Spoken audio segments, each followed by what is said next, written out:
Hello guys, সবার প্রতি শ্রদ্ধা ও ভালোবাসা রইল। সবাই ভিডিওটা বেশি বেশি শেয়ার করবেন, লাইক কমেন্ট করে সঙ্গে থাকবেন এবং চ্যানেলটা সাবস্ক্রাইব করবেন। আমাদের পেন্সিল গার্নিং দিয়ে যে ড্রিলগুলা নিচের দিকে ক্ষয় করা হচ্ছে, কারণ আমাদের 6টি হোল্ট এলোমেলো হয়ে গেছে। এই কারণেই আমরা পেন্সিল গার্নিং থেকে এটা নিচের দিকে একটু গ্রুপ করে নিচ্ছি। 6টা হোল্ট একটু একটু বাড়ছে।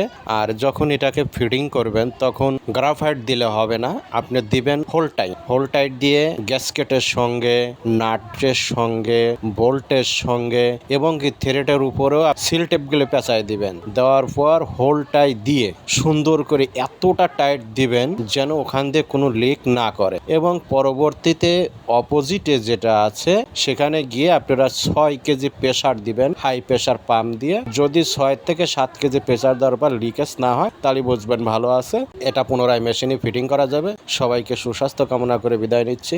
আল্লাহ হাফেজ।